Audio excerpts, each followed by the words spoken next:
প্রিয় দর্শক শ্রোতা, আমি মুক্তিযোদ্ধা বিমল কুণ্ডু, একজন বাঙালি ইউটিউবের পক্ষ থেকে আপনাদেরকে সাদর সম্ভাষণ জানাচ্ছি।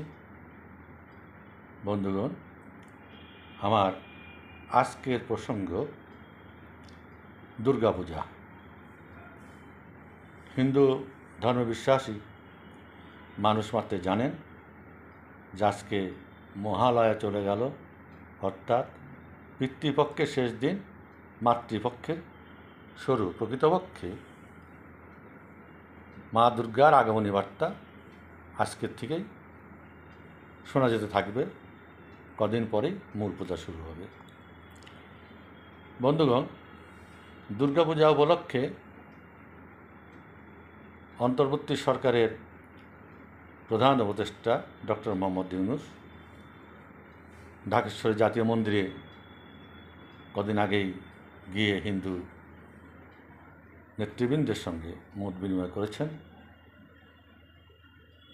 তিনি তার বক্তৃতায় বলেছেন যে খুবই দুঃখের কারণ ঘটে, মানুষ ধর্ম পালন করবে, এই ধর্ম পালনের জন্য মন্দিরে কেন মিলিটারি পাহারা, পুলিশ পাহারা দিতে হবে। এটা ওনার নাকি খুবই কষ্ট লাগে, দুঃখ লাগে। এটা তো কষ্ট আমাদেরও লাগে, অত্যন্ত সত্যি কথা উনি বলেছেন। কিন্তু 2024 সালে 5ই আগস্ট আওয়ামী লীগ সরকারের পতনের পর প্রথম যে দুর্গাপূজাটা হয় ওনার আমলেই, তখন আমরা দেখলাম যে জামাত ইসলাম, শিবির তাদের সমস্ত ক্যাডার বাহিনী দিয়ে মন্দিরে মন্দিরে পাহারা নিয়োগ করা হলো। আমরা তো এটা চাইনি। ওনাদেরকে এই ধরনের পাহারা কে দিতে বলেছে? আবার অতি উৎসাহী কিছু কিছু হুজুরকে দেখলাম, তারা মন্দিরে যে রীতিমতোভাবে গীতা পাঠ শুরু করেছে। একদিকে এই হুজুররা বলেন যে হিন্দু মূর্তি বা হিন্দুদের দেবদেবীর মূর্তি দেখলে তাদের ঈমান নষ্ট হয়, কাজেই এই দেশে থাকলে পূজা পার্বণ করা চলবে না। আবার অন্যদিকে হিন্দুদের মন্দিরে গিয়ে এই সমস্ত মোল্লা সাহেবরা গীতা পাঠ শুরু করেন। খুবই হাস্যকর। এবং এখানে এই সরকার এবং আপনাদের উপদেষ্টাদের এবং আপনাদের মতো দেশের পরিচালকদের একটা দ্বিচারিতাই ধরা পড়ে আমাদের কাছে। আমরা এগুলিকে দ্বিচারিতাই মনে করি, কিন্তু দেশের সংখ্যালঘু বলে নীরবে সব কিছুই আমাদের সহ্য করে যেতে হয়। কদিন ধরে প্রচার করা হচ্ছে বিভিন্ন মিডিয়ায়, বিশেষ করে আমাদের স্বরাষ্ট্র উপদেষ্টা প্রচার করেছেন এবার দেশে রেকর্ড সংখ্যক 34,000 দুর্গাপূজা হচ্ছে দুর্গাপূজা 34,000। এটা কি সংখ্যালঘু হিন্দুরা মনের থেকে ভক্তি সহকারে এবং ধর্মীয় আবেগ থেকে এই পূজাগুলো করছেন, নাকি সরকারি চাপে পড়ে আন্তর্জাতিক মহলকে দেখানোর জন্যে যে বাংলাদেশে হিন্দুরা খুব ভালো আছে, কোনো সাম্প্রদায়িক সম্প্রীতির অভাব এখানে নাই, সেগুলো দেখানোর জন্যে হিন্দুদের উপর প্রেশার ক্রিয়েট করে এই সমস্ত পূজা করানো হচ্ছে কিনা? তবে আমরা এটা জানি যে সব মন্দিরেই সরকারি সাহায্য এবং টাকা পয়সা পূজা করার জন্য দেওয়া হয়েছে। এদিকে আমাদের প্রধান উপদেষ্টা বলেছেন যে তার খুব কষ্ট হয় পাহারা দিয়ে পূজা করাতে। আবার এদিকে দেখা যাচ্ছে যে কদিন আগেই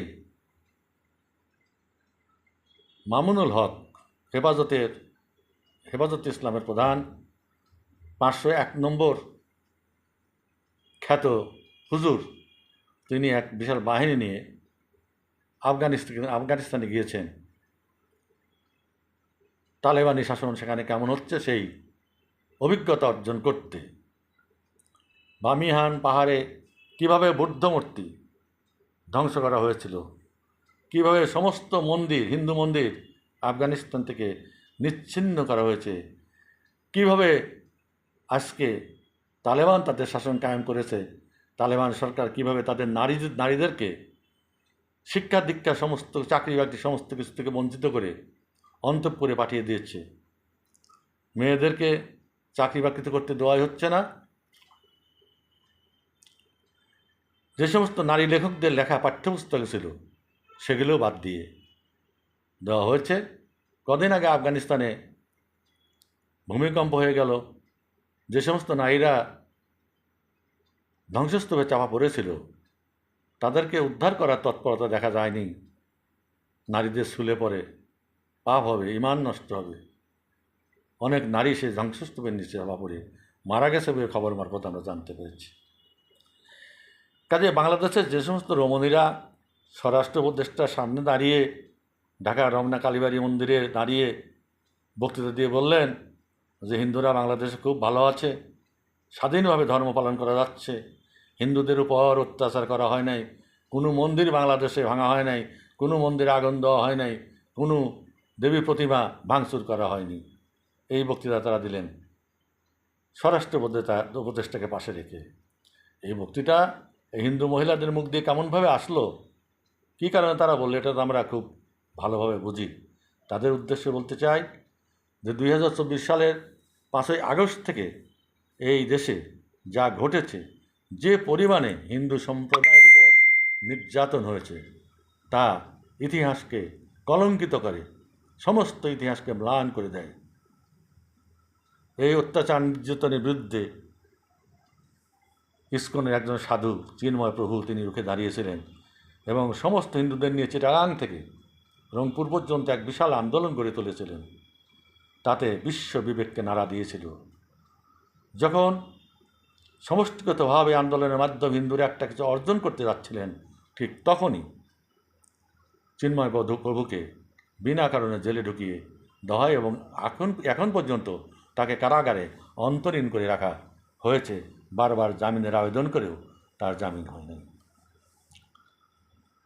তো মাননীয় প্রধান উপদেষ্টাকে বলতে চাই, আপনার তো কষ্ট লাগে পাহারা দিয়ে পুজো করাতে, সমস্ত কিছুর আলামত। একজন হিন্দু সন্ন্যাসী, তাকে কেন অ্যারেস্ট করে রেখেছেন এতদিন ধরে? কি কারণে? আর কি কারণে বা আপনার অনুমতি না নিয়ে কি এই মামুনুল হুজুররা আফগানিস্তানে গিয়েছে তালেবান শাসনের অভিজ্ঞতা আনার জন্য? এখন তারা এসে যদি তালেবান শাসন কায়েম করে এবং যা চারিদিকে আবহাওয়া দেখা যাচ্ছে বাংলাদেশে তালেবান শাসন কায়েম হবে, এটা আমরা এখন আর অবিশ্বাস করি না।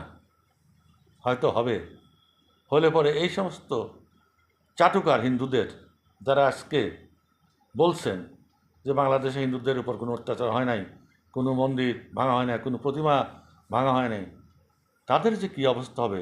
এই সমস্ত মহিলাদের বোরকা পরে যে অন্তঃপুরে ঢুকে যেতে হবে অথবা ধর্মান্তরিত হয়ে যেতে হবে এবং এই দালাল হিন্দু ভাইদের তো কী অবস্থা হবে। তাদের যে কোনো ধর্মীয় অধিকারই থাকবে না, কোনো গণতান্ত্রিক অধিকার থাকবে না, তারা যে কথা বলতে পারবে না।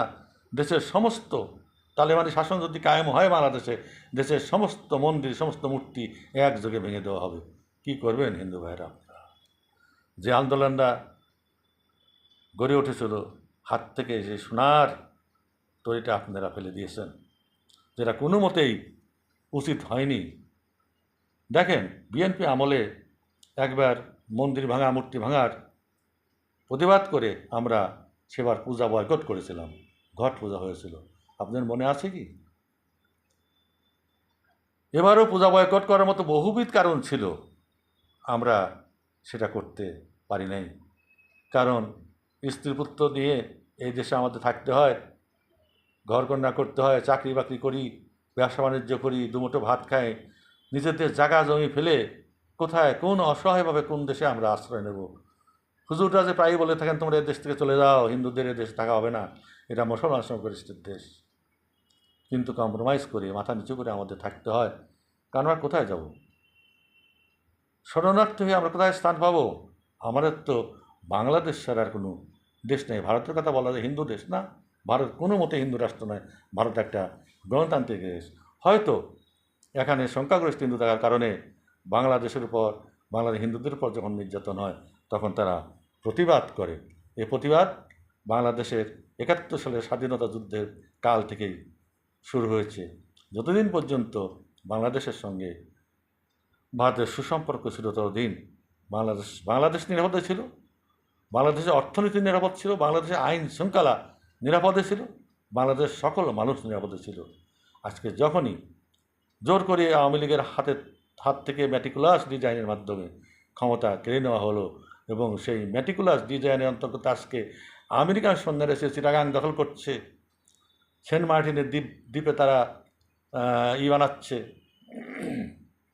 ওখানে তাদের আস্তানা তৈরি করছে, সামরিক ঘাঁটি তৈরি করছে, তখন আর আমাদের স্বাধীনতার কী বা আছে? এটা যদি চলে যায় এই স্বাধীনতা, কী করে আমরা ঠেকাবো? কীভাবে আমাদের বাস্তবে চিন্তা আমরা আজও করছি না? এই সমস্ত মামুনুল হকরা যখন ফিরে এসে বাংলাদেশের এই হুজুরদের, সমস্ত হুজুরদের সঙ্গে নিয়ে আন্দোলন করে বাংলাদেশ ইসলাম কায়েম করবে, তখন এই সংখ্যালঘু হিন্দুদের পাশে দাঁড়ানোর মতো আর কেউ থাকবে না। নীরবে নীরবে ডুকরে ডুকরে কেঁদে কেঁদে আমাদের মরতে হবে। তাই আমি হিন্দু ভাইদের বলছি, পূজা করুন, পূজার মতো পূজা করবেন। কারণ আগেই কিন্তু ঠেট করা হয়েছে, স্বরাষ্ট্র উপদেষ্টা নিজেই ঠেট করেছেন যে হিন্দুদের পূজাকে কেন্দ্র করে মদ গাঁজা ইত্যাদি খাওয়া হয়। কোথায় মদ গাঁজা খাওয়া হয়? এটা কোথায় দেখলেন উনি? আর দুর্গাপূজা তো মেলা হয় না, দুর্গাপূজায় এমনি মানুষ পূজা দেখে, দুর্গা ভাসানের সময় একটু লোক গ্যাদারিং হয় নদীর ঘাটে বা যেখানে ভাসান হয়, এছাড়া মেলা কোথায় হয়? উনি কোথায় পেলেন এগুলো? তো যাই হোক, চারিদিক থেকে আমাদেরকে আক্রমণ করা হয়েছে। আজকে এই মহালয়ের দিনে দাঁড়িয়ে, পিতৃপক্ষের সমাপ্তি এবং মাতৃপক্ষের আগমনে দাঁড়িয়ে আমি বাংলাদেশের সকল হিন্দু ভাইদের প্রতি আহ্বান করছি, আপনারা সুন্দরভাবে পূজা করবেন। মা যেন, মায়ের কাছে একটাই প্রার্থনা করবেন, আজকে যে বাংলাদেশে পূজা হচ্ছে, এই বাংলাদেশটা কিন্তু একটা অপশক্তির অধীনে রয়েছে। কাজেই মা দুর্গার কাছে আমাদের কামনা হবে, মা তুমি এই অপশক্তিকে যেমন ওষুধ দমন করেছিলে, তেমনি আজকে তুমি আবির্ভূত হয়ে এই অপশক্তিকে ধ্বংস করে সমস্ত মানুষের সুখ এবং শান্তির প্রতিষ্ঠা করে আমাদেরকে সুখে শান্তিতে, তোমার সন্তানদেরকে সুখে শান্তিতে বাস করার পরিবেশ তুমি সৃষ্টি করে দাও। সর্বশেষে বলছি, ইয়া দেবী সর্বভূতেষু মাতৃরূপেণ সংস্থিতা নমস্তস্যৈ নমস্তস্যৈ নমস্তস্যৈ নমো নমঃ। সবাইকে আন্তরিক ধন্যবাদ। দুর্গাপূজার অগ্রিম শুভেচ্ছা সবার জন্য, সকল মানুষের জন্য। জগতের সকল প্রাণী সুখী হোক। ওম শান্তি।